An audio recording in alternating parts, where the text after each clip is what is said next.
Hello বন্ধুরা, আমি তনুশ্রী তোমাদের সামনে নিয়ে চলে এলাম আবারও একটা নতুন ভিডিওটা পুরো দেখতে থাকো। আশা করছি খুব ভালো লাগবে, স্কিপ করো না। আমি জায়গাটার নাম বলতে পারবো না, তবু তোমরা দেখতে থাকো। আসল কথা বলতে চাইছি কি, ঘুরতে যাওয়ার বিষয়টা তো হঠাৎ করেই আমরা ঘুরতে গেছিলাম। আর ঘুরতে যাওয়ার জন্য দিনক্ষণ লাগে না, বা আগে থেকে কেউ ঠিক করে রাখতে পারে না যে ঘুরতে যাওয়ার জন্য যা টাকা পয়সাও কারোর জমানো থাকে না। হ্যাঁ, বলতে পারো টাকা পয়সা না হলে কি ঘোরা যায়? হ্যাঁ, টাকা পয়সা না হলে ঘোরা যায় না। ঘুরতে যাওয়ার জন্য টাকা পয়সা অবশ্যই লাগে। আর এমন কেউ নেই যে বলতে পারবে যে আমি টাকা জমিয়ে ওই দিন ওই জায়গায় ঘুরতে যাব, তার কিন্তু কোনো মতেই যাওয়া হবে না। টাকা পয়সা জমিয়ে কেউ কোনো দিন কোথাও ঘুরতে যেতে পারেনি আমার মনে হয়। টাকা পয়সা জোগাড় করে নিতে হয়। হঠাৎ করে ঘুরতে যাওয়ার দিন ঠিক হয় আর হঠাৎ করেই মানুষ চলে যায়। সে টাকা কিন্তু কোথা দিয়ে জোগাড় হবে একমাত্র উপরওয়ালা জানে। যেমন উপরওয়ালা না চাইলে তো আর এইসব জায়গায় যাওয়া যেতে পারি না। যদি ভগবান যদি না ডাকে, তুমি কি করে তার দর্শন নিতে যাবে বলো দেখি? তোমার যেমন যাওয়ার ইচ্ছা থাকে, ভগবানও তেমন তোমাকে যদি না ডাকে, তুমি যাবে কি করে তার দর্শন দিতে? আমরা কিন্তু এই জায়গাতে ফোন নিয়ে যাইনি। এটা আমরা পুরীর ধামে যে পুরীর মন্দিরে যখন পুজো দিতে গেছিলাম, যেদিন পৌঁছেছি তার পরের দিন সকালবেলা, তো আমরা যেহেতু প্রথমবার গেছি, সবাই বলেছে ফোন নিয়ে যাবে না, ওখানে ফোন অ্যালাউ নেই। তার জন্য আমাদের দুই স্বামী স্ত্রীর ফোন আমরা রুমে রেখে দিয়ে গেছিলাম একটা। আর ওখানে গিয়ে এত সুন্দর জায়গা দেখে এত আফসোস হচ্ছিল যে কাছে ফোন নেই, একটু ক্যামেরা বন্দি করতে পারবো না, বা বন্ধুদের সাথে একটু শেয়ার করতে পারবো না। যেহেতু আমি তোমাদেরকে ছোট ছোট ভিডিও করা যেহেতু শুরু করেছি, তার জন্য তো খুব আফসোস হচ্ছিল। তো ওখানে এক দাদার কাছ দিয়ে ফোন চেয়ে নিয়ে ভিডিওগুলো করেছিল আমার বর। তো ওই যে দেখো আমার বর বসে আছে, এটা একটা মন্দিরে। তো আমি কিন্তু এই জায়গাটার নাম জানি না। পুরীর মন্দিরে পুজো দেওয়ার পরে ওখান থেকে এই মন্দিরটাতে আমাদেরকে নিয়ে এসেছিল। তো এখানে একটা এত শান্তপ্রিয় জায়গা, এত শান্তির জায়গা। তো সেখানে বসে আমরা যতজন ছিলাম সবাই মিলে, ওরা তো আর আমাদের বাংলা ভাষা বোঝে না, ওরা উড়িয়াতে গান ওরা উড়িয়া ভাষায় করছিল, গান করছিল ঢোল বাজিয়ে। তো আমরা যেহেতু এখানে সবাই বাংলাতে কথা বলি, তো আমাদের এই দলের কাকিমারা, মাসিমারা, ঠাকুমারা সবাই মিলে সব নাম কীর্তন করছিল আর গান গাইছিল। সবাই মিলে এখানে যারা অনেকেই আছে, মন্দিরে সেবা দেয়, মন্দিরে ভগবানের গান করে। তো এক কাকিমা খুব সুন্দর গান করছিল, তো সবার খুব ভালো লাগছিল। এখানে 3টে দিদা নাচছিল, তোমরা দেখেছো। আর এখানে ওই যে দেখো আমরা সবাই কিন্তু গোল হয়ে বসে, ওই যে দিদিমাটা কাকিমাটা গান করছে, আর এখানে আমরা সবাই মিলে হাতে তালি দিয়ে ওনার সাথে সাথে মুখে মুখে গান করছিলাম। বেশ লাগে হরিনাম ভজন কীর্তন, কিন্তু যদি একভাবে গান গাওয়া যায় না, তো এমনি তখন আর মাইকের গান লাগে না, মুখেই যে গানটা হয়ে যায় সেই গানের কিন্তু একটা তাল চলে আসে, আর সেই মুহূর্তে কিন্তু এমনি মানুষের নাচ চলে আসবে। এই যে দেখো এই দিদাটা নাচছিল, বেশ ভালো লাগছিল।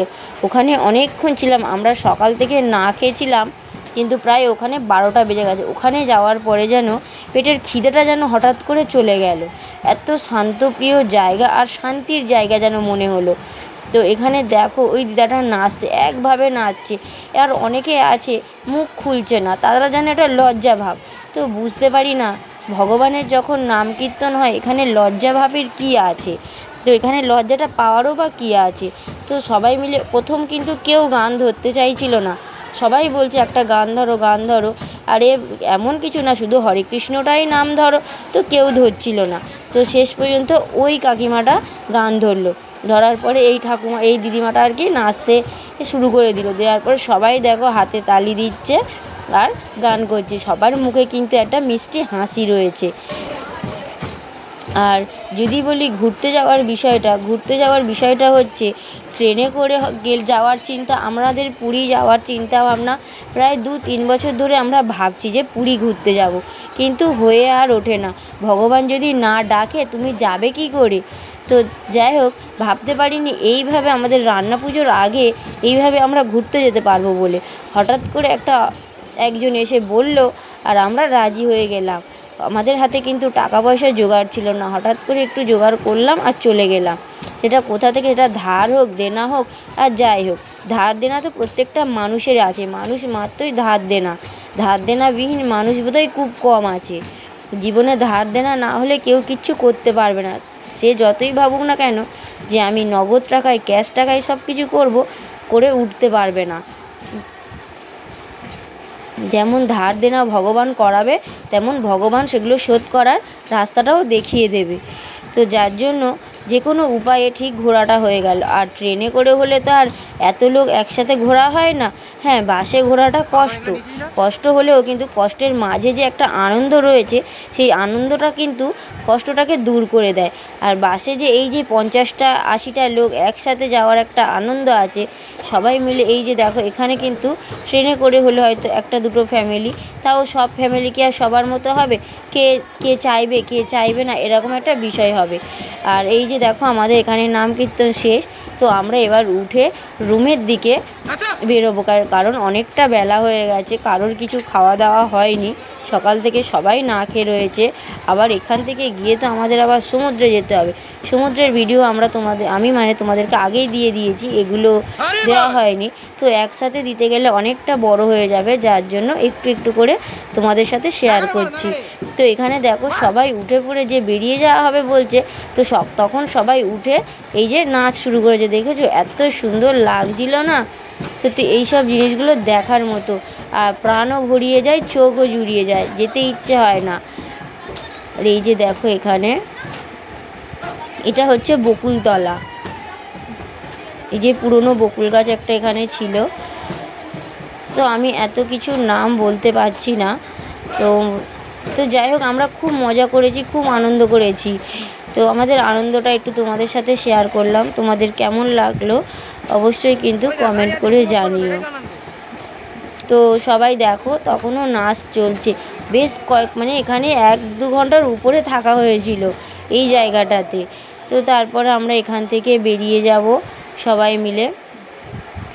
এই যে এবার আমরা বেরোনোর পথে, তো আমি আর ছেলে একটু ঘুরে ঘুরে দেখছিলাম। একটা মন্দির বন্ধ হয়ে গেছিলো, কারণ ভগবানের তখন ভোগ দেওয়া হয়ে গেছিলো, যার জন্য মন্দিরটা বন্ধ হয়ে গেছিলো। সেখানে আর কিছু ঠাকুর দেখা হয়নি। তো এখান থেকে এই যে ধার দিয়ে দেখতে দেখতে চলে যাচ্ছি আমরা। এই দৃশ্যগুলো দেখলে না যেন চোখ জুড়িয়ে যায়। এগুলোর অনেক জ্ঞানের বিষয় আছে, অনেক জানার বিষয় আছে, যেগুলো আমি তোমাদেরকে বলতে পারবো না। হয়তো অনেকেই জানো, দেখে তোমরা বুঝতেও পারছো অনেকেই যে এটা কি, আমি বলতে পারছি না ঠিক, তার জন্য তোমাদের কাছে ক্ষমা চেয়ে নিচ্ছি বলতে না পারার কারণে। আর এখানে ভগবানের কিছু সরঞ্জাম বিক্রি হচ্ছিল, জিনিসপত্র, সাজবাজ, পোশাক আশাক সব কিছু এখানে একটা দোকানে বিক্রি হচ্ছিল। যাদের প্রয়োজন ছিল তারা কিনছিল, আর যাদের মানে এইসব জিনিস তো আর কি সবই পাওয়া যায়, আমাদের এখানেও পাওয়া যায়। তো যাই হোক, সব জিনিস সব জায়গাতে পাওয়া যায়, তবু মানুষ একটু বাইরে তো বন্ধুরা, ভিডিওটা আমি এখানেই শেষ করলাম। সবাই সুস্থ থেকো, ভালো থেকো, ধন্যবাদ।